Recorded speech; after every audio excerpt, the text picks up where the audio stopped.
സ്നേഹപ്പെട്ട എല്ലാവർക്കും ബന്ധത്തിലേക്ക് സ്വാഗതം. ധനവാനും ദരിദ്രനും തമ്മിൽ കാണുന്നു, അവരൊക്കെയും ഉണ്ടാക്കിയവൻ യഹോവ തന്നെ. സദസ്യവാക്യം 22 2 വാക്യം. ധനവാനും ദരിദ്രനും തമ്മിൽ കാണുന്നു, അവരൊക്കെയും ഉണ്ടാക്കിയവൻ യഹോവ തന്നെ. സദസ്യവാക്യം 22 2. വ്യത്യസ്തമില്ലാതെ നാം എല്ലാവരും ദൈവത്തിൻ്റെ സ്വരൂപത്തിൽ സൃഷ്ടിക്കപ്പെട്ടവരാണ്. ഉൽപ്പത്തി പുസ്തകം 1-27 വാക്യം പഠിക്കുമ്പോൾ കാണാൻ സാധിക്കും. എന്നാൽ അതിലധികമുണ്ട് ദൈവം ഭാഗ്യ തുല്യരായിരിക്കുക എന്നതിനർത്ഥം നമ്മുടെ സാമ്പത്തികമോ സാമൂഹികമോ വംശീയമോ ആയ സാഹചര്യം എന്തുതന്നെയായാലും നാം എല്ലാവരും ദൈവം ഭാഗ്യ പാവികളാണ് എന്നതാണ്. എല്ലാവരും പാവം ചെയ്തു ദൈവദേശമില്ലാത്തവരായി തീർന്നു. റോമർ 3:21 പഠിക്കുമ്പോൾ കാണാൻ സാധിക്കും. നാം എല്ലാവരും അവൻ്റെ മുമ്പാകെ അനുസരണമില്ലാത്തവരും തുല്യ കുറ്റക്കാരുമാണ്. നമുക്ക് യേശുവിനെ ആവശ്യമാണ്. പല കാരണങ്ങളാൽ നമ്മൾ പലപ്പോഴും ആളുകളെ ഗ്രൂപ്പുകളായി വിഭജിക്കുന്നു.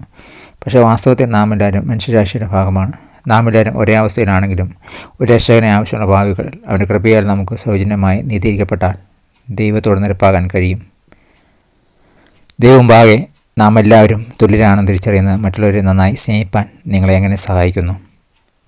എങ്ങനെയാണ് യേശു നിങ്ങളെ ആഴമായ ആവശ്യം നിറവേറ്റിയത്? പ്രാർത്ഥിക്കാം. പ്രിയ ദൈവമേ, പൂർണ്ണമായുള്ള ഒരു ജീവിതം നയിക്കുന്നതിന് എന്നെ സഹായിക്കുന്നതിനായി എൻ്റെ പാവങ്ങൾക്ക് യാഗമാകുന്നതിന് മനസ്സോടെ സമർപ്പിക്കാൻ യേശുവിനെ ഭൂമിയിലേക്ക് അയച്ച് നന്ദി പറയുന്നു.